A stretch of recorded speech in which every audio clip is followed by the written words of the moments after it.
Hello and welcome to ETHR World. My name is Rajesh Barnwal and I'm in conversation with Seema Padman, Vice President Human Resources at Epsilon. We are going to talk about the future of work, the key gaps in the areas of learning and development, and how the expectations of employees have changed over the years. Seema, welcome to the show. Thank you, Rajesh. Nice to be here. Seema leads the people function at Epsilon India. She is passionate about collaborating with the business to design and implement innovative HR, leadership, and talent initiatives that bring value to Epsilon and its associates. So, my first question for Seema is, what are the three major initiatives that you have undertaken at Epsilon and how they have benefited the company? I'll probably touch upon initiatives that we've done in the past and also a couple of them more recently. One of the things that I'd like to talk about is around diversity. And when we started the company about 5 years back, gender diversity was a big focus for us. We had, this was late 2016, and we discovered that we had 22% women and 78% men. And one of the things was that we needed to raise the percentage of women that we employed. The approach that we had was, the first started with a referral program and was unique of its kind because we tied up CSR with the referral piece. And we said that if our associates or employees referred women and we were successful in employing them, what we would do is we would, in addition to paying the referral bonus, we would also sponsor the education for girl child for 5 years. So we partnered with this foundation called Smile Foundation. And between end of 2016 and 2017, we kind of worked for about 8 to 12 months. We worked on these initiatives. We hired 70 plus women who came through referral programs, and also at the same time supported the education, continue to support the education about 70 girl children for 5 years. So that's one initiative, I think, which is very tangible in terms of benefits as well, in the success we've had. The other one is around our commitment to community. That's been a big part of when we started the India operations. Our parent company did a lot of community initiatives, and to kind of really ramp that up was a commitment that we made and continue to focus. And over the years, we've done various initiatives, and the measures of that is seen in our engagement survey results. Over the years, continually our associates, our employees felt that we were really committed to community service. And, it's a proud fact today, this year, we have this period which is called Season of Service, which is every employee donates either time, effort, or money for a worthy cause. And that adds up to points in terms of, what offices are ranked on. And amongst the Excel category in the Epsilon offices, we've come first, which is at a time when we're all remote. To kind of have that achievement, I think is great. And that I think is another big initiative and that we kind of continued on. The last one I would talk about is around wellness. It is a very big priority for a lot of organizations at this time. There's continued focus on employee well-being, be it on the physical, mental, emotional side, and also financial wellness. And the amount of efforts we've put in COVID times around wellness has seen a lot of it's been welcomed by our employees and a lot of take up of that as well. So we continue to support that. So those are the three things that I wanted to kind of talk about. Great, nice to hear that. Okay, since you began your professional journey in 1997, how the expectations of employees from their employers have changed and how employers can live up to these changed expectations? A lot has changed, quite a bit. I remember my first job I think the biggest factor in terms of how the talent pool in organizations today, there's a predominant number of Gen Ys and Gen Zs in the organization. Gen Ys particularly at this point of time, but we're starting to sign Gen Zs also come into the organization. And that's the factor with a lot of tech companies. And so that has changed, from basic things like the dress code. When I started my career, you wore formals to work. And now a lot of companies, it's smart casuals, informals. So right from that to what the expectations of employees are and in terms of leadership, they're a pretty outspoken bunch. So they want to participate in the decision-making process. So there's a lot of involvement that you have to take them along with the journey. They expect transparency, which, and their outlook towards authority itself is very different. Whereas when we started our careers, maybe I should just say for myself, when I started my career, we looked up to authority with a certain lens and wouldn't ask questions, but today's workforce asks a lot of questions. So the generational differences is very stark in terms of what we offer to our associates, which means that they're not looking for careers for life. People have, they look at it for a certain time frame, and you've got to keep them engaged. So careers for life have gone. And it's also not, careers are not linear at this point of time. People switch careers, people want diversity of jobs, they want to learn. So the offerings around learning have to be really tailored to the needs of the young population. The other factor is around flexibility. That's a huge change, right? And we're talking at a time when everybody is remote. We couldn't have imagined this about 20, 25 years ago. So slowly from work from home to occasional work from home to virtual working, remote working, to fully working virtually. That's a huge change, and the amount of flexibility, therefore, you have to give because it's about work-life integration. So those are, I think, some of the key changes. Again, wellness, I talked about it. Right. Companies didn't have to think about wellness, in the 90s. Now you have to think about the whole individual and the whole person. The amount of focus on bringing your authentic self to work, and so inclusion, all of those are significant changes in the workplace. Okay, if you were to consider only one factor while hiring an employee for a business critical position in your company, what would that factor be? It's hard to kind of put it down to one factor. Okay. We have our values. We have our values, of course, which is accountability and inclusion. From an Epsilon perspective, I would say that's important and very critical. But I would pick learning agility. Actually, the ability to learn and adapt, I think, is standing out in times of change, in times of when things are moving along, when technology is changing, when the world is changing. Are people able to learn very quickly and adapt themselves? And that, I think, is a huge factor in the success of an individual, in any career they choose.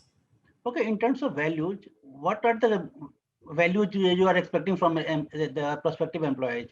Could you please elaborate a bit on this? Sure. Our three values are passion, accountability, and inclusion. So what we mean by passion, of course, it can be curiosity about the business, curiosity about the clients, and it's starting phase of your career. That's what the ability to ask questions and be more curious to learn about the organization and its clients and what we offer. At a leadership level, that translates into the ability to create passion amongst others, right? Are you able to inspire passion amongst the people you lead? Accountability, which is around a high sense of integrity and ownership, and feeling, not bounded by your job description, but kind of say, I own this place. And when we first started the company 5 years ago, we talked about who acts as an employee versus who acts as an owner. And that's what I mean by accountability. And the last one is around inclusion, the ability to kind of really engage and partner with a diverse set of people and work alongside them and take everyone in that journey. I think those are the three important values for us. Okay. What are the key gaps in the areas of learning and development, and how can they be filled? This is a very topic close to my heart. Yeah. In terms of what are the gaps. I feel that there's so much opportunity in learning and development. I've always felt that during the course of my career. More so now, I feel learning and development is the opportunity with all of the things that are happening in the world now. That is one area of HR that can be really transformational. And to kind of quote some of the data points, I read somewhere that by 2030, 85% of jobs that will exist have not even been invented yet, which means that we have to prepare workforces for our workforce, our employees, for jobs that don't exist or we don't know about. We've seen that in the terms of our hiring needs, right? When we started the company in India, 2015, to what the kind of skills we hire for now, almost 30-40% have shifted in that 5-year span. So which means that learning actually should be considered as important as the work itself. It is so important to kind of focus on learning in that manner, and it should, so L&D and businesses. So I don't think this is a HR issue or this is an L&D issue. I think business leaders need to own this. They need to think about valuing work and learning equally. It is as important that, because if you don't value learning equally, then it gets compromised and it gets sidelined.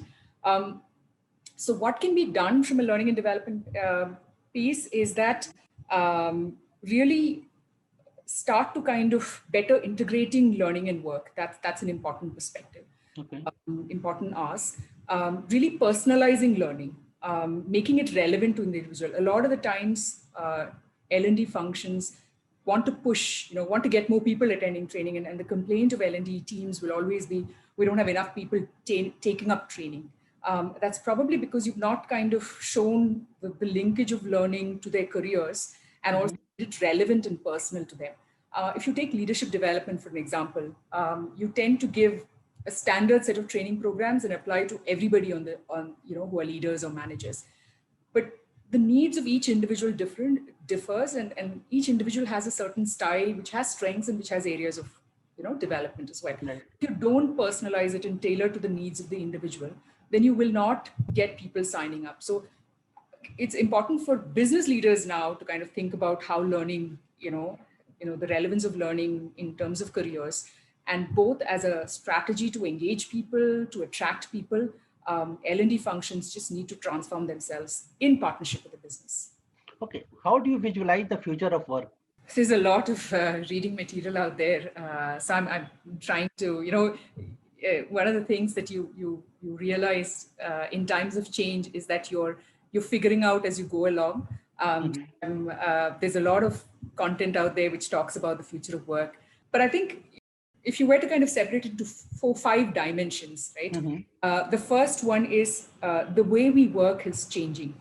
And when I say the way we work is, it could be hierarchies are going away in organizations because it's more Gen Y and Gen Zs. It's more about networking, the lattices, the connections, and not traditional hierarchies. So the way we work is changing.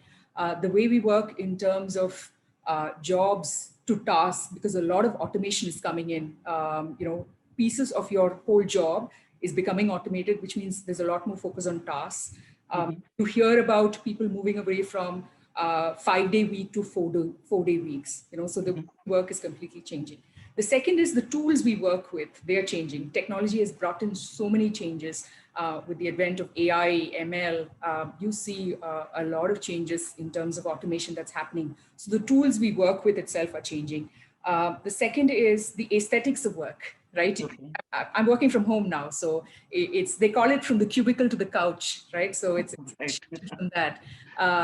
It's formal wear to informal wear. So you're kind of, it's again, the suits are gone, everybody's home, and so it's more informal. So the aesthetics of work is changing. The meaning of work is changing. What it means to somebody who's a Gen X to somebody who's a Gen Z, and the sense of connect, the sense of how they look at organizations, how they look at careers is changing. So that's another dimension. And also, along with that, there are positive elements, but there are issues also, right? Work is becoming pervasive. At one time, we used to look for free Wi-Fi. Now you're looking for Wi-Fi free areas. So because work has taken up so much of your life. So I think those are the 5 dimensions, and there are aspects in each of those dimensions that are kind of shifting, and which will affect how work happens in the future. And what it means is organizations have to think about their workforce design. They have to think about, a lot more, I just got off a call before this to talk about what's the amount of contingent workers we'll take, because gigs are coming into India big time. Right. Thinking about our workforce design, we're thinking about our office design, workspace design. We're thinking about how work gets done as well. Things like innovation. How does it happen when, when a portion of the workforce, I think, is going to be remote always in the future? How do you build that sense of community and connect and culture? All of those dynamics are changing. And while I don't have an concrete answer, I think these are the things to consider when you think. That's insightful enough. Yeah, interesting. Okay, especially the change from cabin to couch. Cubicle to the Yeah, couch. chemical to couch. Okay, my last question for you. How can recruiters leave a positive impression of the company with candidates whom they are not hiring? That's a sensitive question, I think. Sure. Again, you've asked me questions that I'm really passionate about. People who work with me have always heard me say that it is actually more important for you to leave a positive impression with somebody you've not hired Yeah, than somebody you've hired, right? okay. Because if I look at the data points, the stats around it, we hire 1 in 10 people that we interview, Right. right? Especially for niche skills. So the one person who's decided to join us has found something that's positive and exciting about us because they've accepted our offer and are joining us. But the 9 people, of course, there is some disappointment, at least in some of them, because they've not got the job or they've not got the career that they were looking for. So that 9 people can be critical ambassadors. And at a time when social media is we're looking for ambassadors from everybody, and anybody can be an ambassador of the organization. Impacting the experience of 9 people is so critical than just focusing on that one person. Something I've been talking about through my, a big part of my career that we really need to focus on. How do you make it positive, and how do you, actually make it impactful? I feel personalization is the way. And speaking about Epsilon, we are in the business of personalization at scale. So I'm always thinking about how does apply to our employees, and how can you personalize the experience. So the first time that they speak to a recruiter or a manager, how can that be impactful? How can that be positive? How can you create a connect with that individual who's going through the hiring process, that they actually feel, I wish I got a job at that company, right? That's something we actually talk about a lot in our recruitment team. The difficulty is, how do you make it see, very well, the execution piece, because each person's style differs, and for somebody it comes very naturally, somebody it doesn't. We're trying to kind of really emphasize the need for candidate experience with our recruitment team, and to say that there is a big positive outcome as a result of making sure the experience for everybody is great. I think that's the way to start with it. What can I do to make it an impactful experience for somebody? Yeah, thanks a lot. Well, Seema, that was really nice. In fact, it was very meaningful and some good thoughts. Thank you so much for sharing your thoughts with ATHR World. And thank you so much for your time. Thank you. That was Thanks, Seema Rajesh. Parmar.